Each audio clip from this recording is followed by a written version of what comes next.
Good morning people, this is Hemant Kumar, teacher of anthropology and political expert. हमारी कथा भगवान श्री कृष्ण पुत्र प्रद्युम्न की चल रही है। तो हमने पिछले कथा में क्या सुना था? पिछले कथा में हमने देखा था कि कैसे जो सम्रासुर है, सम्रासुर प्रद्युम्न को उठाकर उसकी हत्या करने के मन से वो कहाँ चल गया था? वो चल दिया था आकाश मार्ग से उड़ते हुए कलकलाती नदी के समुद्र के बीचों बीच। उसी समय भगवान श्री कृष्ण के आदेश पर नारद मुनि वहाँ पे उपस्थित हुए और नारद मुनि ने कहा था कि हे सम्रासुर, तुम इस पुत्र को अपने इस कोमल हाथों से हत्या करके तुम क्यों अपने को पाप की भागी बनाते हो? तुम इसे इस समुद्र में फेंक दो जिससे इसकी मृत्यु हो जाए। सम्रासुर आव दिखाना था और सम्रासुर ने प्रद्युम्न को क्या किया था? प्रद्युम्न को उसने समुद्र में फेंक दिया और वह जो समुद्र में प्रद्युम्न को फेंका तो उस समय एक बहुत विशाल काय मछली इनको अपने मुख मार्ग से अपने पेट में धारण कर लिया। उस मछली का पूर्व जन्म का क्या कहानी था उसकी चर्चा हम कभी और करेंगे। तो वह मछली जो प्रद्युम्न को अपने मुख के रास्ते पेट में धारण कर लिया था और उसी समय जो प्रद्युम्न थे वो उस मछली के पेट में सुरक्षित थे। इधर महारानी भगवान श्री कृष्ण की पटरानी लक्ष्मी रूपी रुक्मिणी जी ने पूछा कि हे प्रभु, मुझे तो मेरे पुत्र की बहुत चिंता हो रही है। आप हे प्रभु, मेरे पुत्र का कहाँ है, कैसे है, किस व्यवस्था में मुझे मेरे पुत्र को देखना है। भगवान श्री कृष्ण ने कहा कि हे रुक्मिणी, तुम यहीं से बैठे अपने पुत्र की दर्शन कर सकते हो। देखो, उस समुद्र मार्ग में समुद्र में एक विशाल काय मछली के पेट में देखो, हमारा प्रभु वैसे ही सुरक्षित है।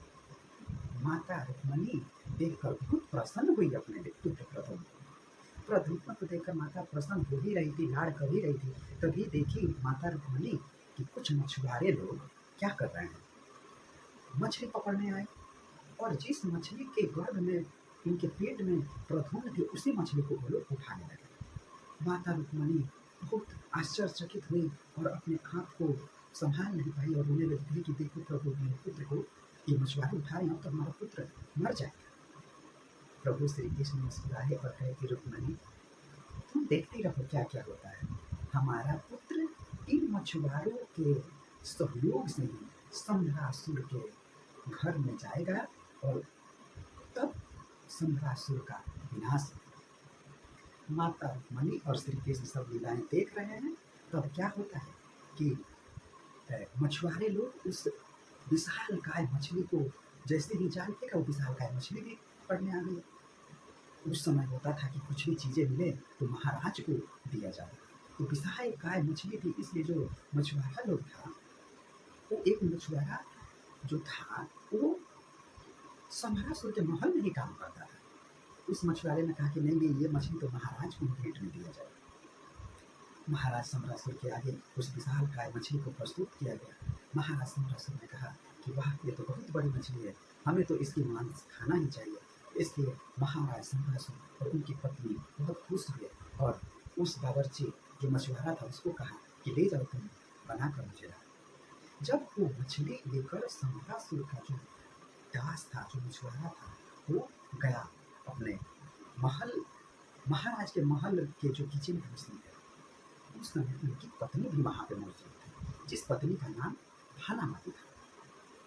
भानामती उस मछली को देखकर कि हे महाराज, हे मेरे पतिदेव, ये तो बहुत विशाल काय मछली है, इसको मैं कैसे काटूंगा?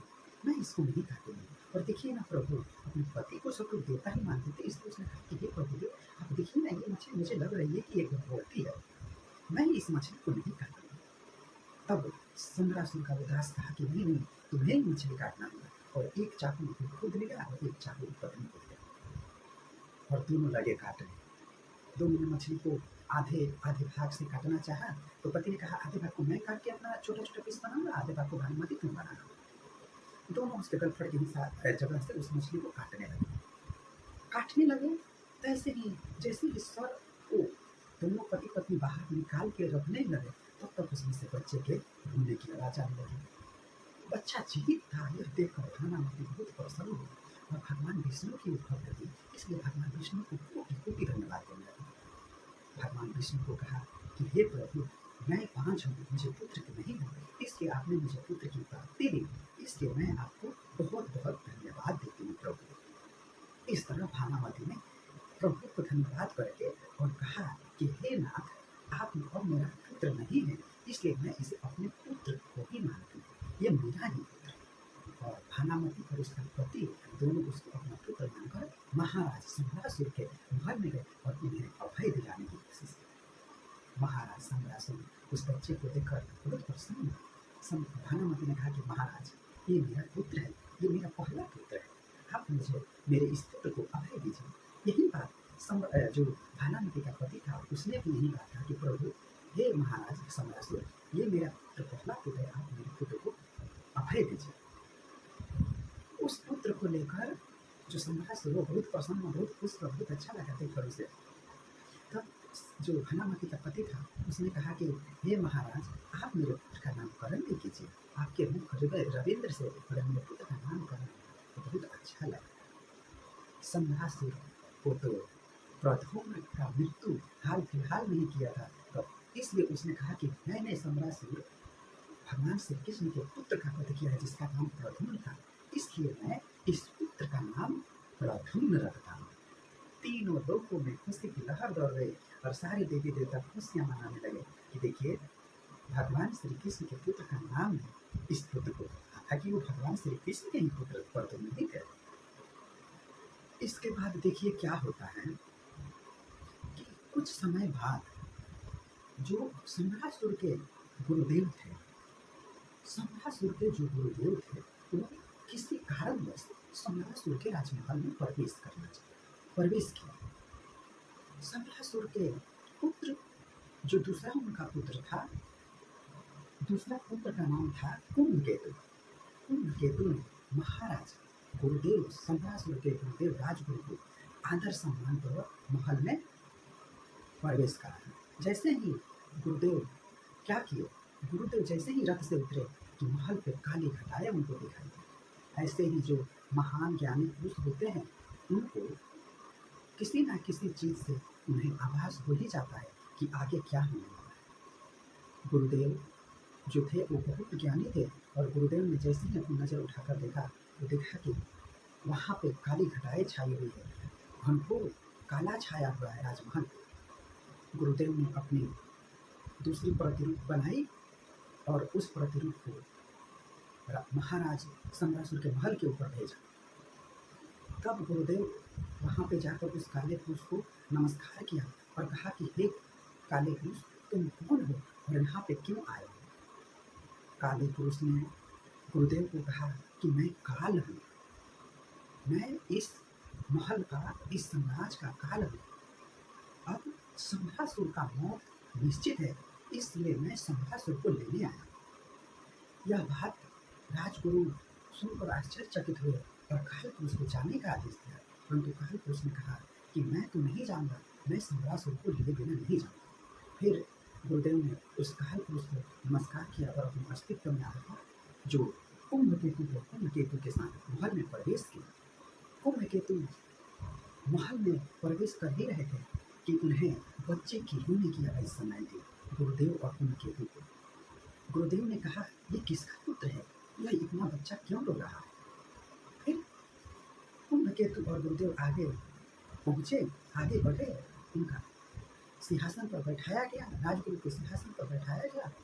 तब माता कुंभकेतु की माता और सम्रासुर की पत्नी और सम्रासुर दोनों गुरुदेव को पूजा अर्चना और प्रार्थना के लिए आए और उनका आदर सत्कार किया, परंतु जो गुरुदेव थे वो सम्रासुर को आशीर्वाद नहीं दिया। और जैसे ही गुरुदेव ने कहा कि सम्रासुर, मैं तुम्हें कुछ बताने आया हूँ, तभी उस बच्चे की रुदन की आवाज़ सुनी। तब गुरुदेव ने पूछा कि हे सम्रासुर, ये बालक क्यों रो रहा है इतनी जोर जोर से, ये बालक कौन है? तब सम्रासुर ने कहा कि गुरुदेव, ये मेरे बावर्ची, मेरे दासी भानावती का पुत्र है, जिसका नाम मैंने प्रद्युम्न रखा है। उसी समय गुरुदेव ने कहा कि देखो सम्रासुर, अगर तुम अपने सुने की रक्षा और इस साम्राज्य की रक्षा करना चाहते हो तो तुम इस बालक को नष्ट कर दो, क्योंकि यह बालक रूप में ही तुम्हारा ये काल जन्मा हुआ है और ये आगे चलकर ये काल है तुम्हारा। तुम इस बच्चे को जब तक नष्ट नहीं करोगे तब तक मैं तुझे आशीर्वाद नहीं दूंगा। अगर आपको आशीर्वाद लेना है मुझसे तो आप पहले इस दासी पुत्र जो प्रद्युम्न है उसकी हत्या कर दो। यह बातें कहकर गुरुदेव और कुंभकेतु दोनों राजमहल से बाहर निकल ही रहे थे कि फिर से वो बच्चा रो रहा था। तब तक गुरुदेव ने कुंभकेतु को कहा कि कुंभकेतु दासी के पास चलो। दासी के पास जैसे ही गए भानामती गोद में अपने लिए वो बच्चे थे। तब गुरुदेव ने पूछा कि बताओ यह बच्चा किसका है, यह बच्चा कौन है। तब भानामती ने आदरपूर्वक गुरु को नमस्कार किया, उनका प्रतीक नमस्कार किया। भानामती ने कहा कि हे गुरुदेव ये मेरा पुत्र है, यह मेरा बड़ा बच्चा है, आप इसे अभय दीजिए। तब गुरुदेव तो क्रोधित थे ही। गुरुदेव ने कहा कि भानामती अगर तुम इस महल और महाराज सपासुर को अगर जीवित देखना चाहती हो, इस महल की रक्षा करना चाहती हो तो तुम इस बच्चे को नष्ट कर दो, नष्ट कर दो, नष्ट कर दो। इस बच्चे को नष्ट होना ही इस महल का जो भविष्य है वो सुरक्षित है। यह बातें सुनकर जो जो भानामती थी वो बहुत ही दुखी हुई और उन्होंने गुरुदेव से क्षमा मांगी और कहा कि ऐसा नहीं हो सकता, मेरा पुत्र ऐसा नहीं हो सकता। और इसके आगे की कथा हम अगले दिन कहेंगे। आप सब मुझे मेरे साथ बने रहिए और मेरी कथा कैसी लग रही है, आपको अच्छा लग रही है कि नहीं, इस पर आप सब मुझे कमेंट करके जरूर बताइए। अगर आप मुझसे बात करना चाहते हैं तो आप मुझे कमेंट बॉक्स में अपना नंबर पिन कर सकते हैं। चाहे आप नंबर नहीं पिन कर सकते हैं तो मैं एक ईमेल आईडी पर दूंगा, आप ईमेल आईडी पर अपनी जो बात है आप लिखकर मुझे बात कर सकते हैं और मैं कमेंट का जवाब देता हूँ। इसलिए आपके मन में मेरे प्रति जो भी सद्भावना है, जैसी भी सद्भावना है, अच्छा बुरा जो भी है, आप मुझे कमेंट करके बताइए ताकि मेरा मनोबल और हौसला बनी रहे, ताकि मैं इस कथा का आगे और प्रचलन बढ़ाते रहूँ। तब तक के लिए आप सबने मुझे बहुत सुना, इतने धैर्यपूर्वक आप सबको बहुत बहुत धन्यवाद। जय श्री कृष्ण।